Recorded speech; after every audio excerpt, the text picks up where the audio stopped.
Go blue, everybody. Is it time to hit the panic button? Next on Michigan Wolverines Live. You guys should check out the Michigan Wolverine Live. They're out here doing great things, doing great podcasts, great live shows. They're really just doing their thing, help them blow up.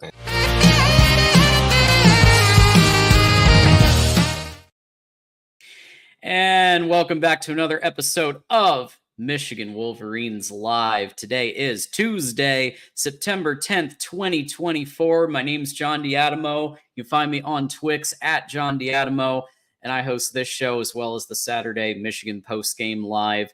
Welcome in. As we always ask, please go ahead for our 165th episode. Go ahead and hit that like button. It just takes a second. Literally just pop in, hit that like. It's free, and it really does help us out. Also, share this YouTube link out with at least one friend, and then we're really going to blow this thing up as we've been doing lately. So that's thanks to all of you guys. Send us a super chat so your comment or question is read on screen. And then, of course, as tradition, we bring on for the Kenneth Grant tracker. He's our co-host here. He also hosts the Thursday 8 p.m. show, call-in show. We got TJ in the house. TJ, go blue. Have you recovered a little bit? How you feeling?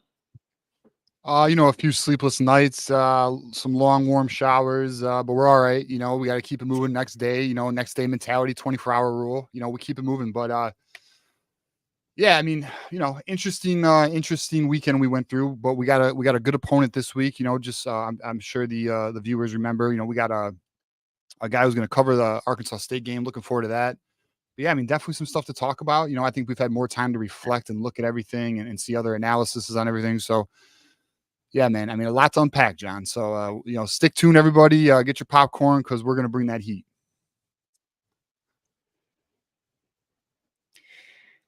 Absolutely. And before we bring on the Kenneth Grant tracker, this is somebody who I haven't seen on here, who I appreciate this comment.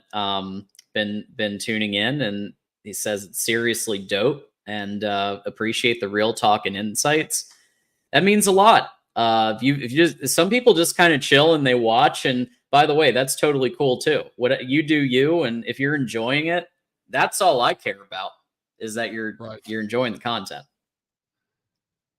Yeah, that's our goal, man. I mean, our goal is to all right. So we are getting, thanks to the Saturday show, Am I having issues on my end, John? Might be me. I hope it's not me. Okay. No, it might be me. I was doing a bunch of stuff. All right, so here we are. We got the Kenneth Grant tracker. We are down to 410, John. Whew. We're getting there, man. So anyone who doesn't know our Kenneth Grant tracker, if you are new to the show, new to the channel, we are chasing the Ohio State channel within the network. They are at 8,420. We have eclipsed, John, the 8,000 subscriber milestone. Thanks to you guys. Thank you very much. We appreciate that. Kenneth Grant is closing in on Crying Ryan Day. Soon to be tackling his ass, in the not too distant future. We're looking forward to that. So again, if you are unsubscribed watching our channel, we greatly appreciate it if you subscribe. Help us beat Ohio State, because as it says in the banner, what are you doing to beat Ohio State today? And one way you can do that is to subscribe to our channel so we could beat those little delusional, crazy Buckeyes, just to stay below us. So greatly appreciate it. We are making great progress. Actually, over the weekend, John, we had over 100 people join our channel. And that's, again, that's thanks to you guys. Obviously, we're bringing you the channel, we're bringing you the content and all of that. And we greatly appreciate everyone's kind words on the shows and everything. But again, we cannot do this without you. Our show is not a show without you guys, the viewers. So we really appreciate that. Let's keep going. Let's keep climbing. It's just the beginning. It's just the beginning. Oh, would you freeze on me, John?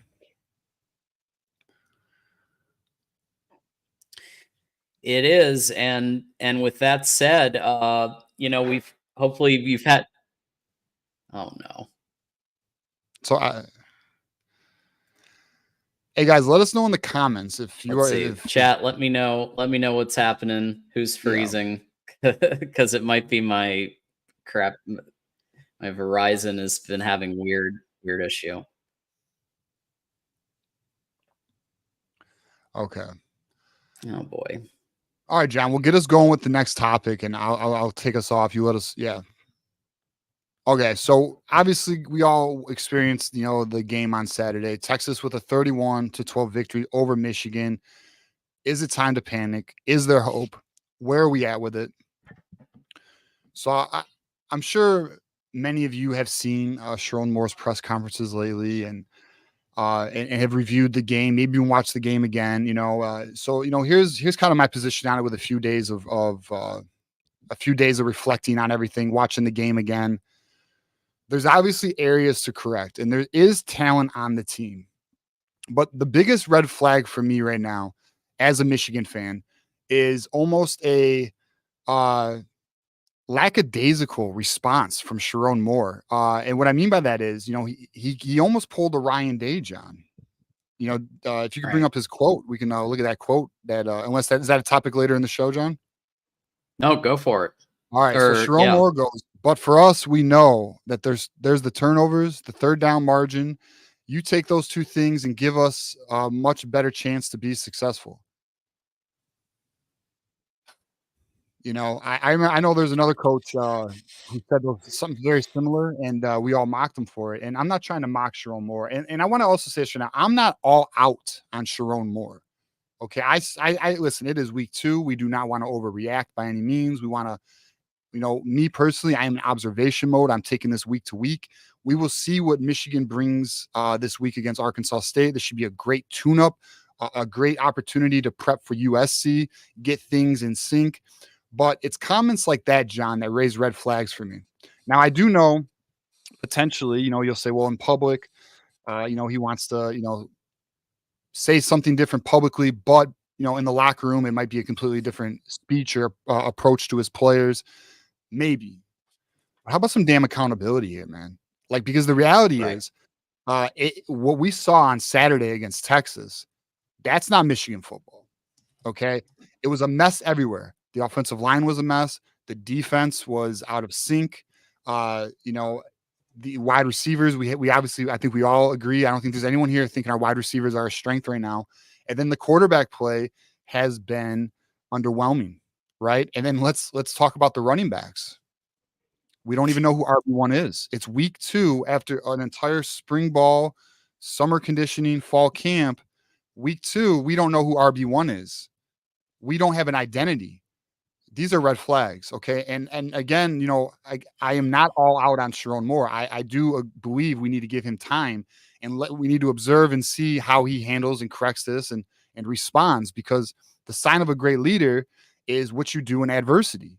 Well, he's facing adversity. Every week we look at this team, the more and more pressure is going to build if it does not at least get to a level of competitive. You got to be competitive against Texas, okay? You can't be getting walked, so that's the issue there, John. Those are my, and looking at the game again, I'm going to be very honest with you guys. It's not any better. It's actually worse, because I know what I'm looking for, and the offensive line is a mess. There's a lot of guys are making mistakes, and it's not just Evan Link who's getting owned at right tackle. The wide receivers are not getting separation, but I'm not telling you guys anything you don't know. It also, you have running backs, like Donovan Edwards, who's not allowing the offensive line to set up blocks. He's too impatient sometimes. And then the worst part for me is when you watch the play calling and the way they're setting up drives and the approach they're taking with their quarterback. And then when you watch later in the game, which we talked about Saturday, it looks like Davis Warren was more in his element, and he was also in a effort mentality, which he might need to be. But here's what I do know. Sharon and co don't want that, because they want to be very responsible with the football, which you need to be. I'm not saying you need to start getting reckless and gunslinger, but you do got to let this kid play, man. You do need to let him roll out right. You do need to let him run. Now, is it potentially a two-way street here where Davis Warren needs to also have a good feel for the game and know when to do these and when to take chances. Yes, but the problem is it appears we have what I would call a mixed bag. We have wide receivers who are not able to separate, not helping the quarterback in that way. We have an offensive line who's giving up pressure, allowing pressure on the quarterback. So nothing's working together. It's not working as a unit. That's offensively. And then defensively, John, the gaps, the missed tackles, the lack of fundamental play, the poor pursuit angles, Jay Sean Barham, Ernest Hausman missed tackles. It's just, I don't know. It's not optimistic at the moment. I would just simply say it's not. But here's the deal. Let's qualify. Texas is going to be a playoff team. Texas is a national championship contender. Now, it is disappointing, but again, it's week 2. It's early. So we will see what the boys do week 3 against Arkansas State. I am disappointed with week 2, but I'm not going to, I'm not on some fire everybody stuff. That's not where I'm at by any means. I'm simply in observation mode. And then what I said, John, and I'll let you take it from here, John. Sure. The coaching staff has lost my trust. They have to earn my trust back.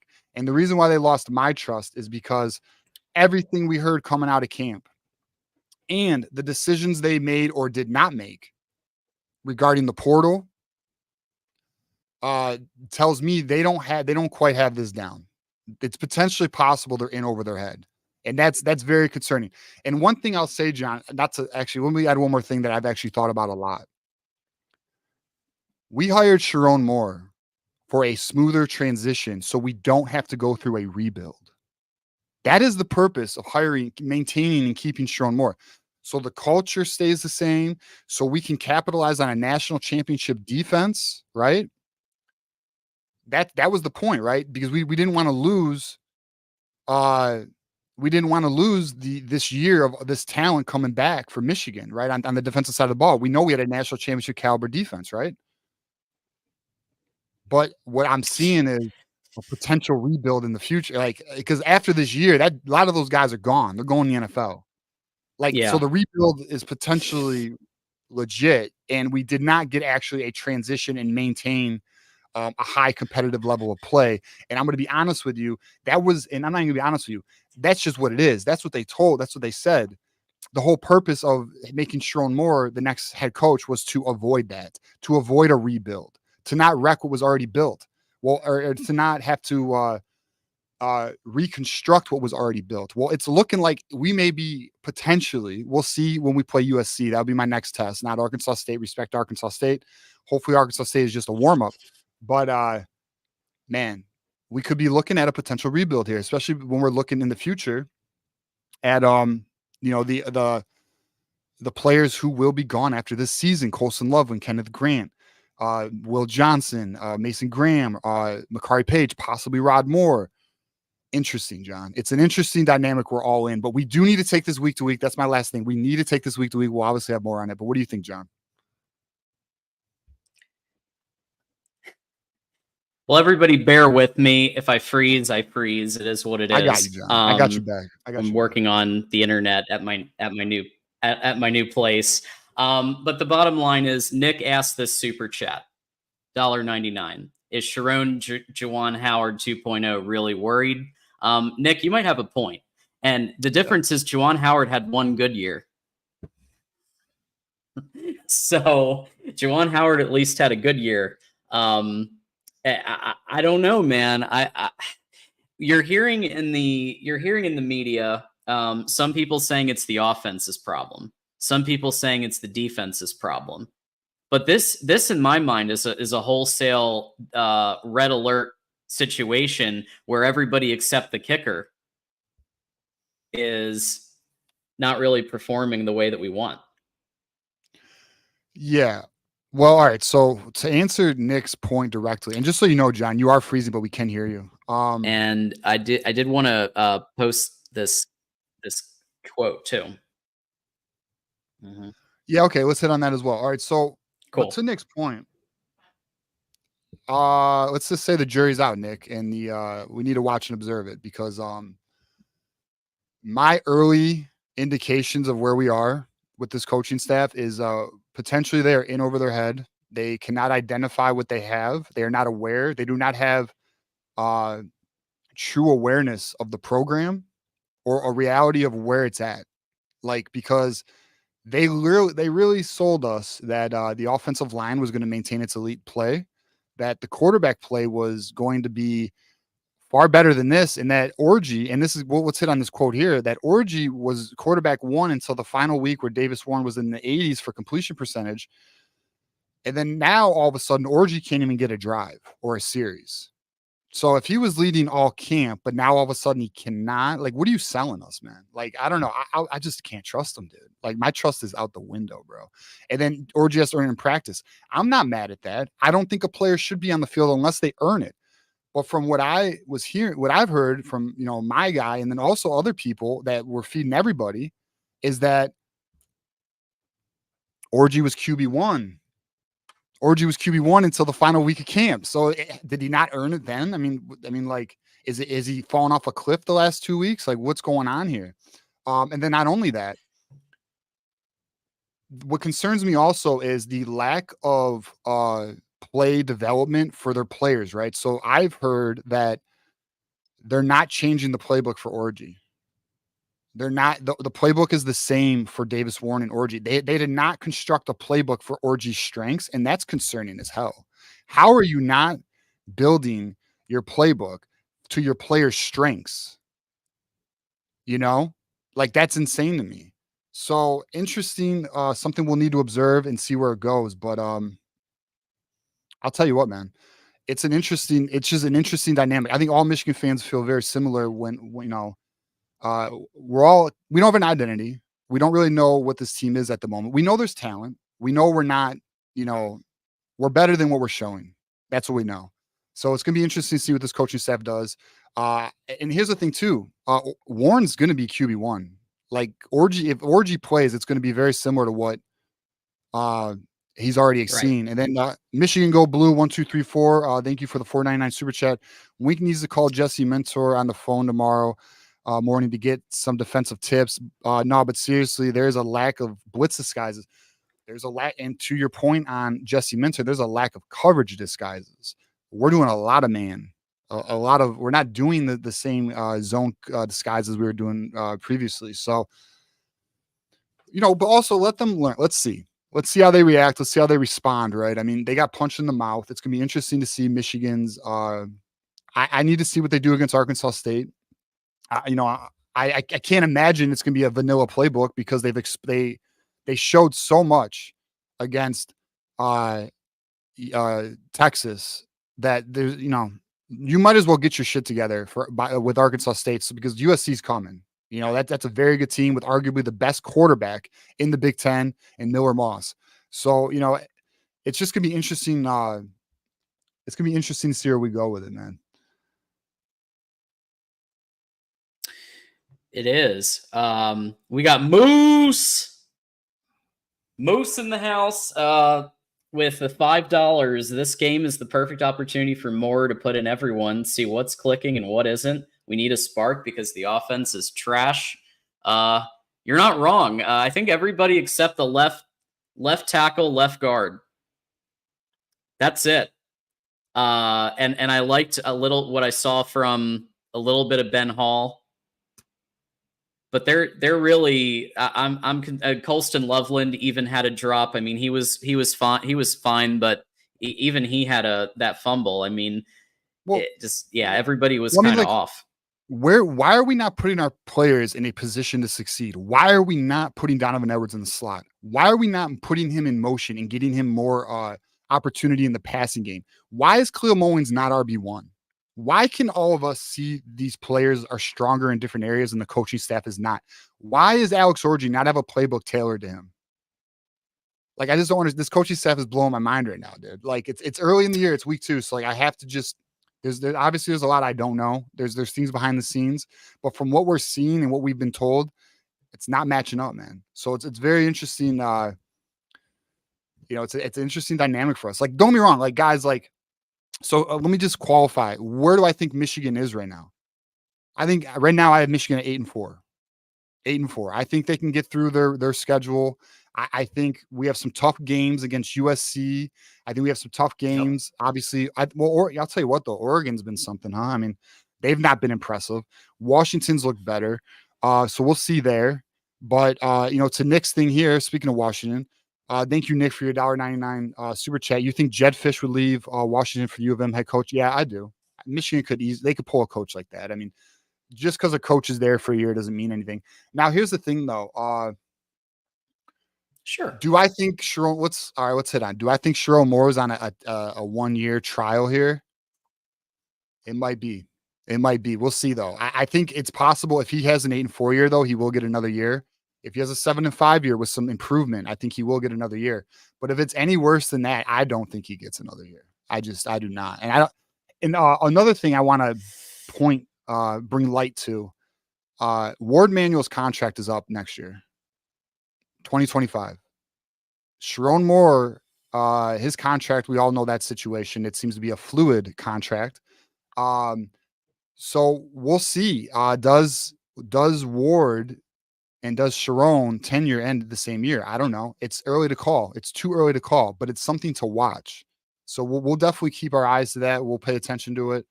But we're gonna hope for the best here. Yeah. I think, Jed Fish was on my very short list.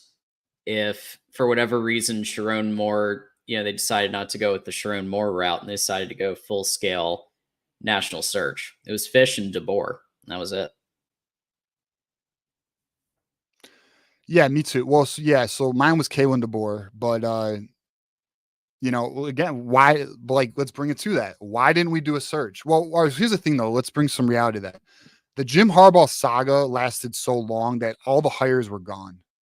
So the reality was Sharon Moore was actually the best transition at the time. But what we were told was to maintain the culture and to maintain the program identity, they wanted to do a transition from Jim Harbaugh to Sharon Moore, which Jim Harbaugh, he championed that. And that was the belief, right? And then it went from Ben Herbert to Justin Truss. But the results do not appear to be that of a transition to at least a competitive elite status. It appears that we may be looking at a legit rebuild, and that is a problem. That's a problem to me. That's not acceptable to me. Now, if you want to do a rebuild, that's different. But I don't. If we brought in Kalen DeBoer, which wasn't going to happen because Alabama took him, do you think we'd be in this position? Because I don't. I truthfully believe we have a coaching staff in over their head right now. That's what I believe.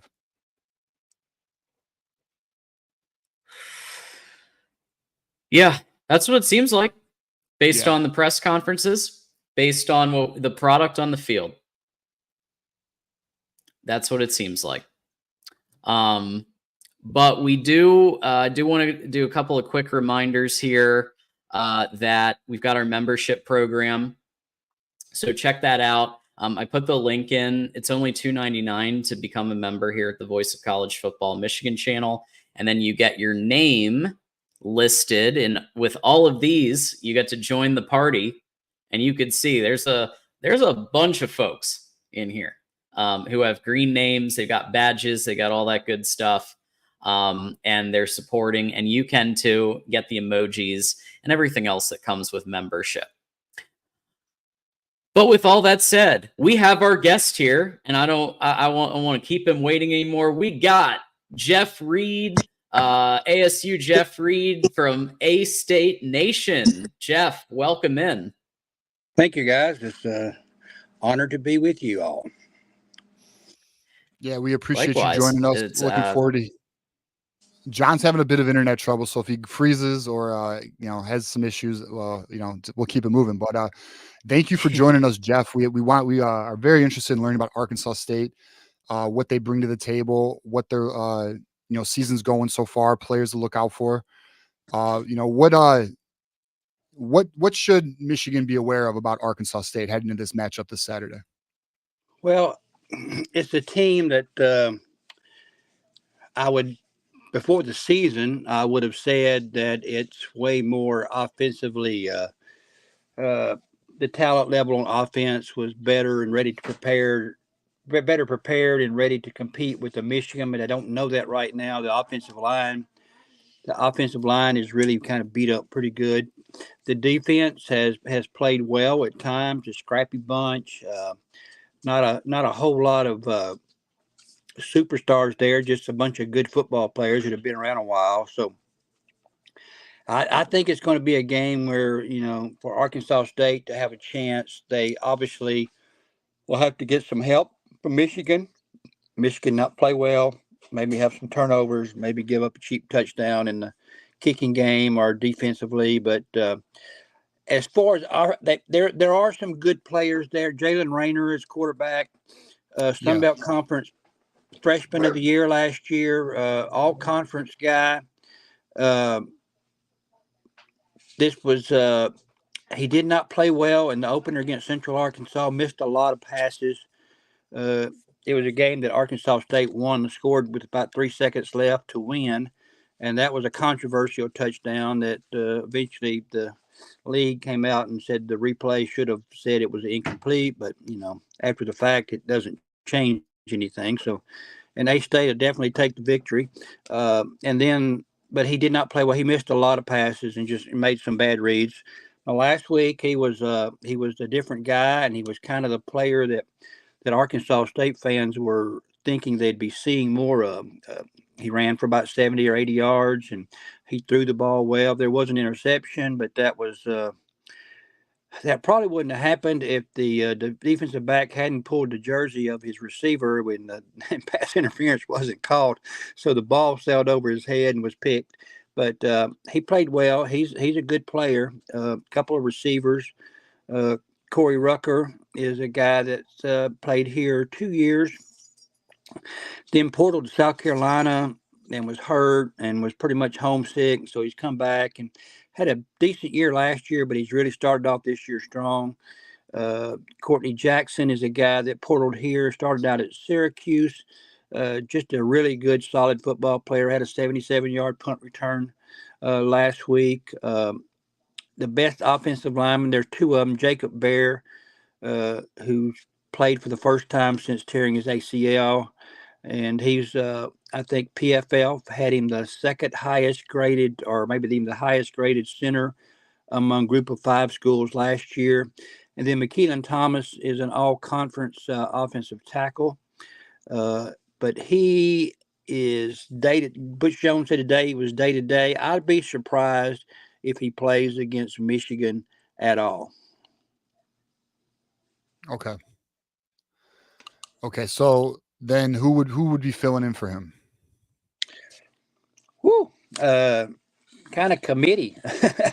Tobias Braun, who was a portal guy from Ole Miss, and I think he's actually born in Germany.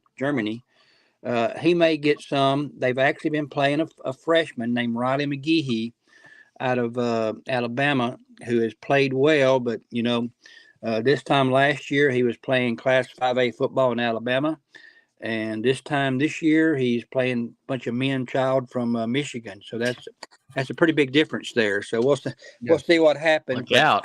I don't know. Central Arkansas has an All-American defensive end that's probably going to be a top 3-round draft choice. And as Butch said after the game, David Walker kind of baptized Riley a few times, but we'll see what happens. I think the big issue, one of the big issues for Arkansas State's offense, is controlling the Michigan defensive front, which is just so good. Yeah, definitely. Okay, so what do you think is Arkansas State's strength? Is it their offense or their defense? What do you think is their strongest side of the ball? I do think when everybody gets there and everybody's playing, it's probably the offense. They had to plug in a couple holes, but they're pretty solid at 4 of the offensive line spots. Now, would any of those guys start at Michigan? Bear might have a shot. I don't know what Michigan has at center, but I don't know about the other spots. I don't know. I don't know what Michigan has at center. We're trying to figure that out. Yeah, but Jacob's he's really good, and he's both Thomas and Bear are on the Reese Cup Senior Bowl watch list, so And these are guys that are looking for future pros, and it's not coaches voting on it. That I think it's a very good objective way to look at things. If they recognize it, I think that means the guys are pretty solid. But I think Michigan had like 6 defensive linemen on that list. So even on the best case scenario, you're going 6 against 2. That's not good. But we'll see. I think long term, the offensive part, I think they're really just trying to get everybody well. They needed a 2-0 start. Both games were at home, and they got that. Now they've got Michigan and Iowa State, both ranked in the top 25. I think it's the first time the school has ever played back-to-back top 25 teams coming up. And so just try to get through those games. And you got a week off, and then you open Sunbelt play with South Alabama at home. And I think that's really what they're shooting for, is to bet, if you can come out of your non-conference 2-2 with this schedule, that's not bad for Arkansas State. And then you load up and let's see what you can do in conference. So we do have one of our super chats here. Drufus was very excited to hear about the Pocahontas. So thanks for the $1.99 there, Drufus. My wife and I are from Pocahontas, so there you go. Pocahontas is a town about 30 miles from Jonesboro. Nice. Are you freezing, John? All right. So yeah, I guess the kind of other piece. Are we freezing again? Okay. Yeah. All right. Let me take it, John. So if Arkansas State was to win this game, what do they need to do, and who do you expect to step up to be able to try and get a victory against Michigan? I would think that Jalen Rayner would have to play exceptionally well. I would think Corey Rucker and Courtney Jackson and the receiving crew would have a good day. They've had some trouble running the ball at times this year, and they ran it better in the second half against Tulsa. But I don't think the Tulsa defensive front is the Michigan defensive front. And I really think the defensive line of Michigan is going to be the biggest problem for Arkansas State. Not to take anything away from Michigan's offense, but still, I think that defensive front. And I'm an old school guy that believes that, you win the line of scrimmage, you're usually going to win the football game. So I think those have to happen. I think Michigan would have to have a bad day, just play poorly. A lot of penalties, turnovers. Arkansas State maybe get a kick return or an easy score, a cheap score, a kick return or a defensive score, something like that, and then Dominic Zavada have to miss all his field goals since he owes us a favor anyway. Yeah, I bet. Okay, John, what question you got next? You there? Okay.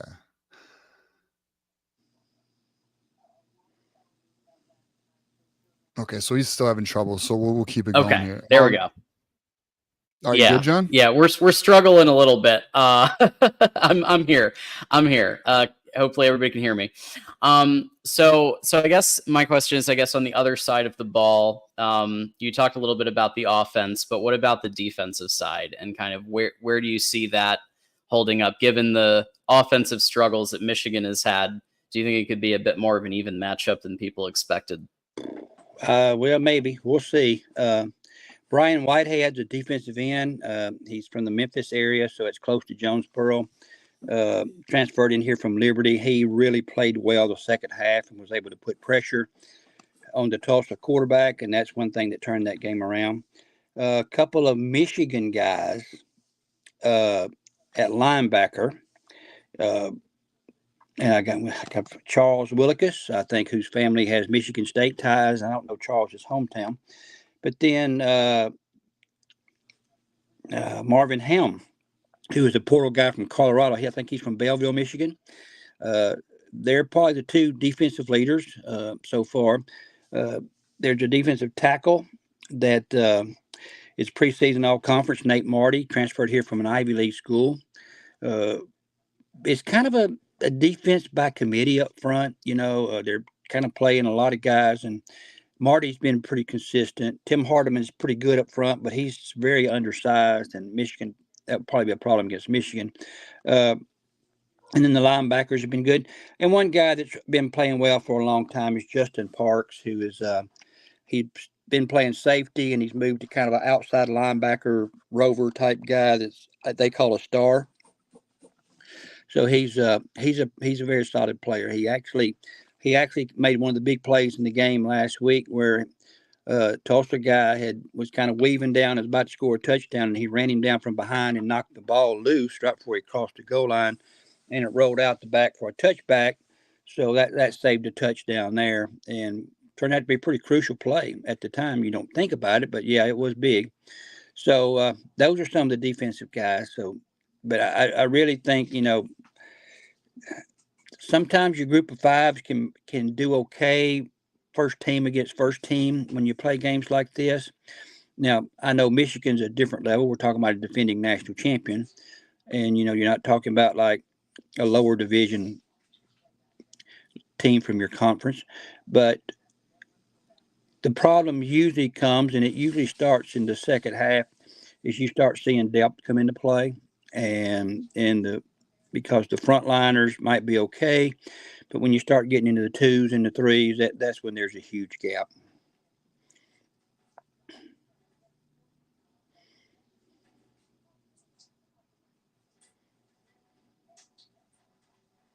I'm not hearing you guys. So when we go to this part, we talk keys to the game and what do both teams need to do to win. And I ask everybody, I don't care if it's Texas or whatever, Rutgers, Indiana. I ask, what do you need to do to win? And same goes for you. So if Arkansas State were to pull out the miracle, right? Yeah. What would need to happen? 2 to 3 keys. Yeah. I'll preface this by saying that if Arkansas State were to win Michigan, everybody in the Sun Belt Conference would be thrilled, because we're all so tired of hearing about the time Appalachian State beat Michigan, 20 years ago? Yeah, we're tired of that too. Nobody has ever gotten more mileage out of one game than Appalachian State's gotten out of that. And they really have. We hear it all of the time. So I think everybody in the conference would probably be happy for us. Hey, way to go. But 3 keys, I think Arkansas State needs to play error-free football. I think they need to be plus in the turnover margin. And I think they probably need to get a special team score. And if those 3 things happen, no guarantee they'll win. But I think that would probably be part of the formula that produces that. Okay, that sounds good.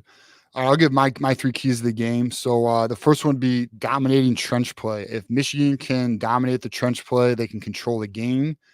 The other key to the game is to set up our identity, which is our running game. If we can run the game and control the clock, we will win. And the third one is take care of the football, discipline, ball discipline. If we do not have any turnovers, we control the trenches, and we create a running identity for this game. Michigan will have no issue winning this game, and that's Michigan football to a T. Hoping to see it, because last week we unfortunately didn't see it in our week 1 matchup. Even though there was some bright spots, there was some question marks also. So hopefully this week 3 matchup, Michigan looks a lot more tighter, a lot more, as a unit. They actually look like a team instead of a bunch of moving parts with talent all over the place, but a bunch of individual players making plays instead of the actual team itself coming away. So what do you think, John? Well, 2 things. One, I think this is this is the game where Michigan's talent might actually be enough. Sometimes Michigan gets criticized because there's not enough 5 stars, right? We know the usual suspects who say that. But in this case, Michigan's got quite a bit of a talent advantage here. But number 2, the players who want to be there need to be in the building. So there was actually a text message that went out from the upperclassmen that said, "Don't come into the building tomorrow until you're ready to right the ship." So what we're hoping here is that the players heed that advice They come in ready to right the ship, and then the coaches actually put them in the right positions. Because what we're seeing all over in the Texas game, and granted, Texas could win the Natty. Okay, let's be very clear. Yeah. Texas could win. I think this is one of those rare Texas teams that might live up to the hype. Down in this part of the country, we hear a lot about Texas, but it's always Texas. But it's so rare that they live up to the hype, and it's probably because the expectations are just too unrealistic anyway. But I think that Texas team there is pretty salty. Yeah, it's a very experienced team, and hats off to Steve Sarkisian because he seems to have an actual program built right now. They're recruiting well and they're developing well, so we'll see what they do when they get into more SEC play. But I mean, I think Texas is definitely a national championship favorite right now. Yeah, Nick Saban once said when he was talking to Lane Kiffin on the sidelines, he said, "Those aren't conversations; those are ass chewings." And Tom Bouchard here is saying the same thing that I just said 2 minutes ago with the 5. There needs to be some of that going on this week in practices, coaches and players. And when you talk about keys to the game, there needs to be a fire. Blue by 90 was talking about this. Our friends over at Blue by 90, and Tanner, who was just on the call-in show a couple weeks ago. Where's the fire? Where's the smash? Where's the identity that this program has had for the last 3 years? So Arkansas State could be an opportunity to start regaining a little bit of that. And we'll have to see kind of how it goes. One more thank you for that, Drufus. There are Tuttle rumors. Yeah. Now, would that be for the Arkansas State game or just at some point this season, Drufus? Yeah, so he's been getting healthier. We'll see if he, word is he's improving, he's getting healthier, but we'll see if he enters the quarterback competition or not. I mean, at this point, until somebody takes the torch, I think the job's open to anybody. So we'll see. Now, I want to caution everybody who thinks Jack Tuttle could be the savior.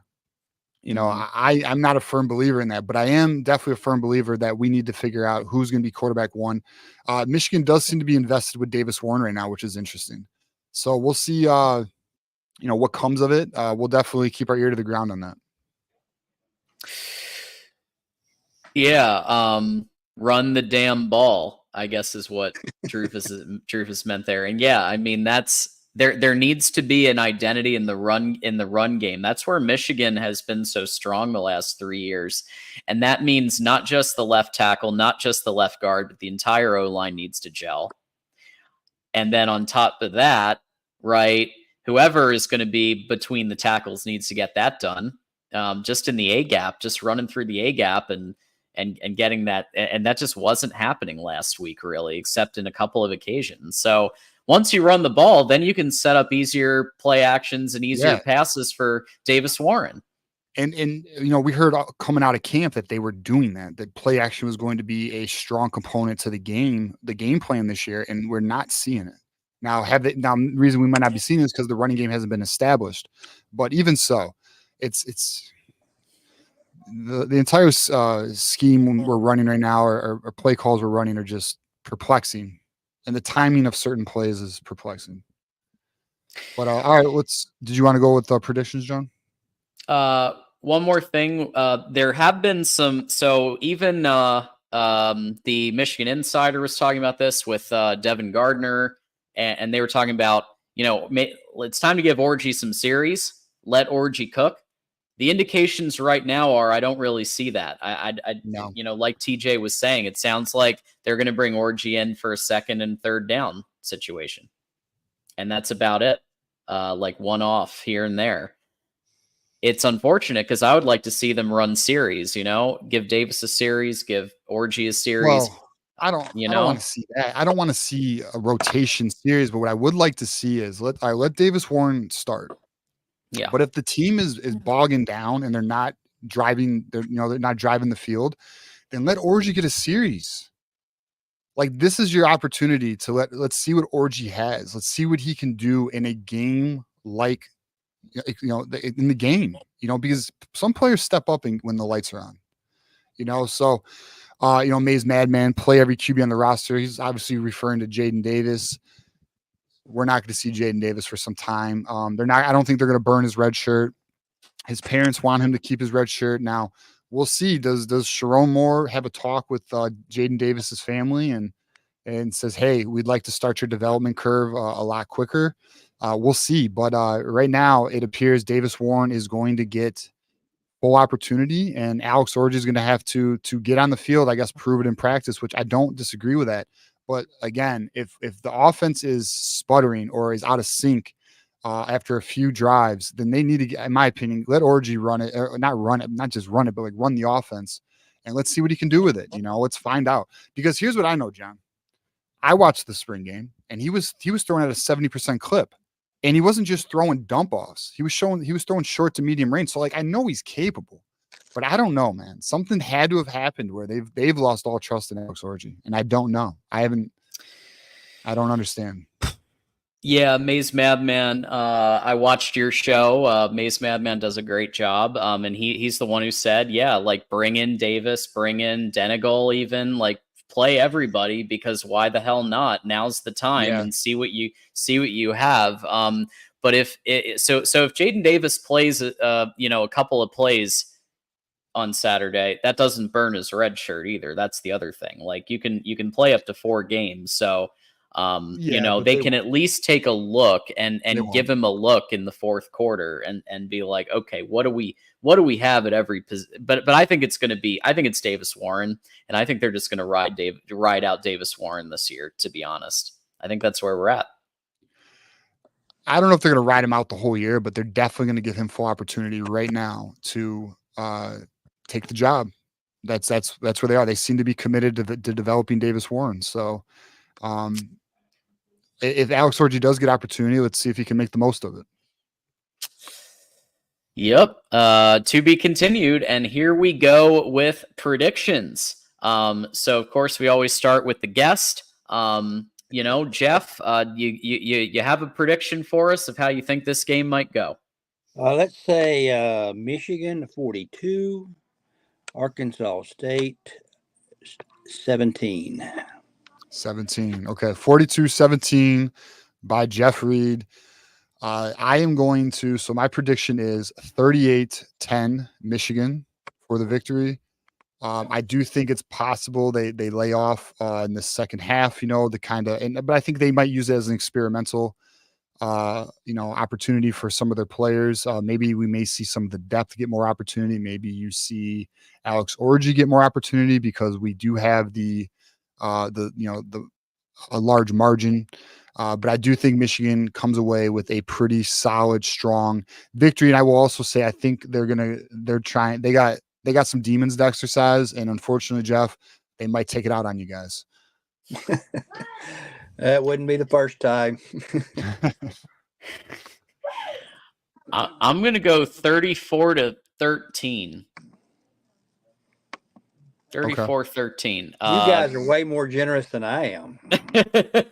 Well, people said I was not generous enough week 1, and it turned out that I was almost spot on week 1 with the prediction, because I knew I didn't think it was going to be quite as bad, but I knew that there was going to be some offensive issues, and I think it'll be a little better in week 3, because they're going to put a fire under everybody's ass in practice this week to come on out strong. And it's not going to matter. Arkansas State, whoever, like Michigan's going to take their frustrations out a little bit, but it's still going to be, I think it's still going to be, it's not going to be like a 50-point bloodbath.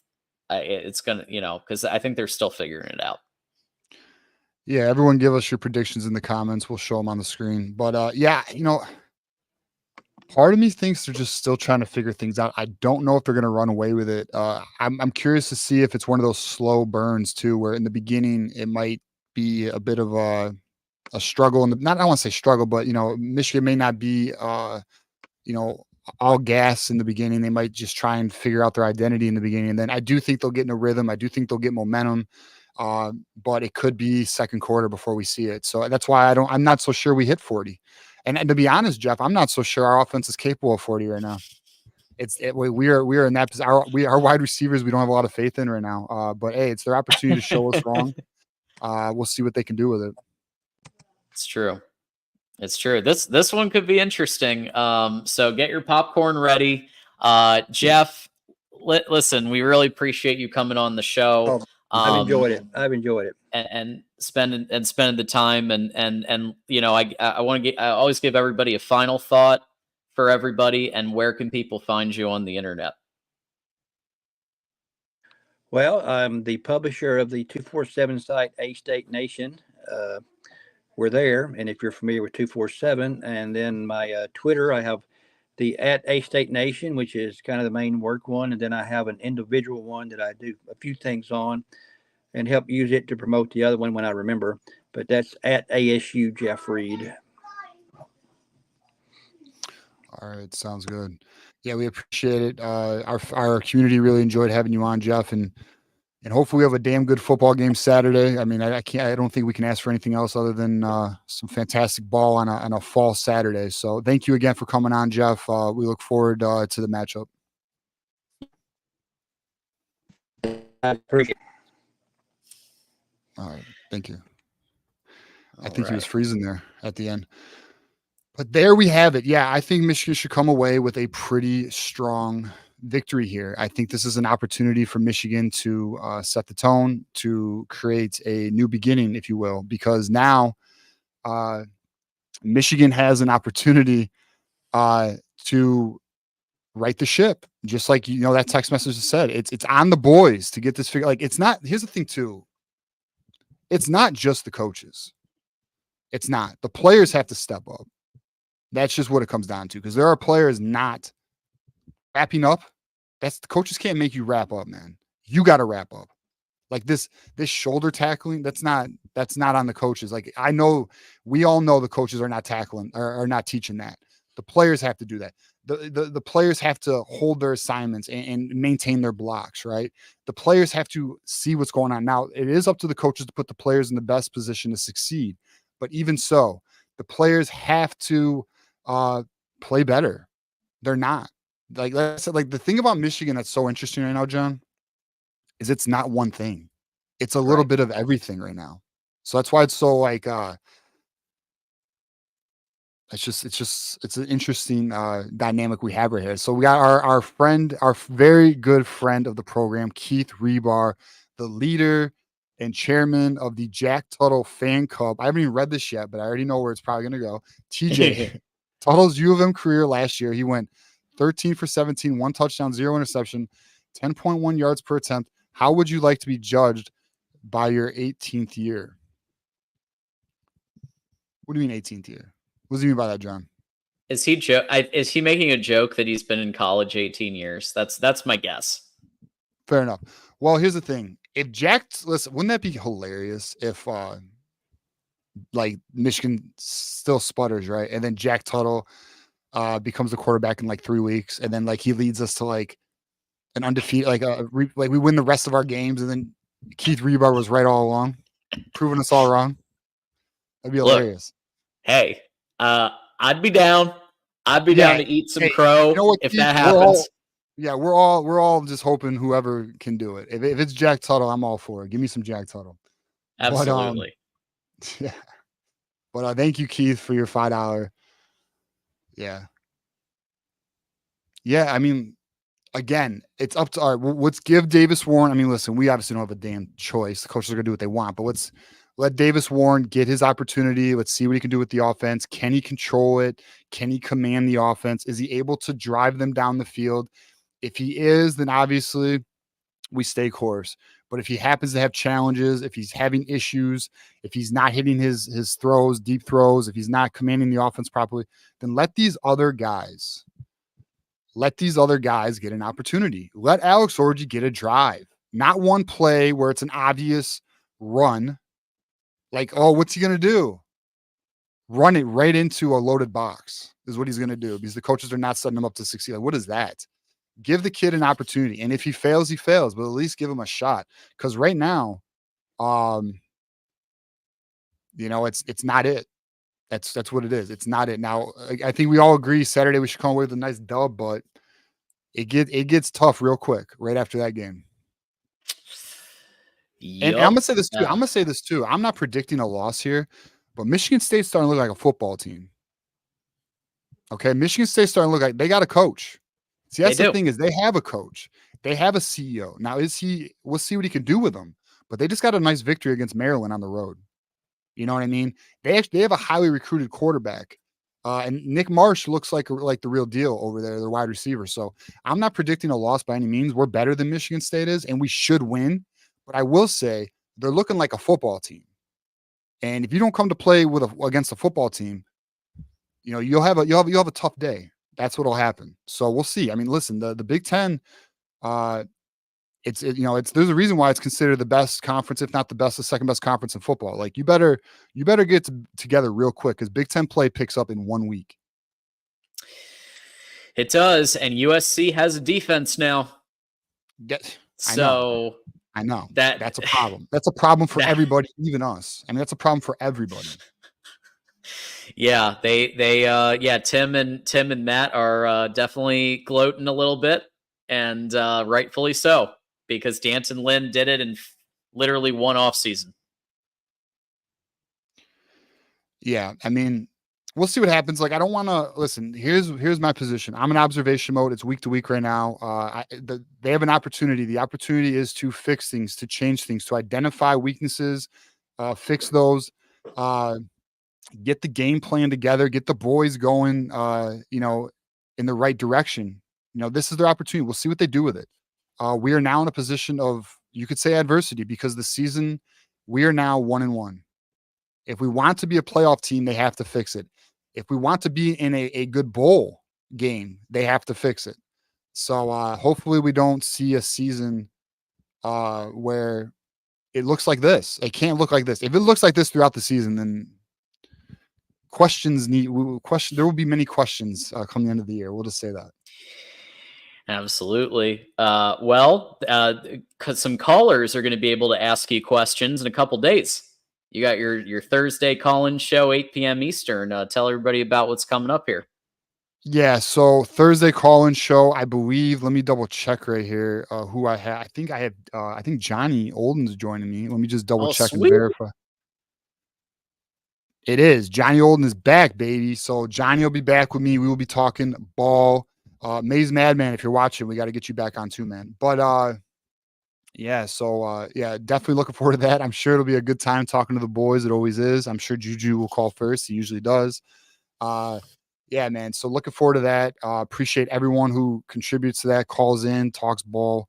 It should be a great show. Can't wait to watch. And then, of course, we'll be back on Saturday together after the Ark State game. We'll be here no matter what. And I would have been here all 5 hours if not for a guy named Bruce Frederick Joseph Springsteen, who absolutely crushed it at Nat Stadium the other day. So he could still do it at 74 years old.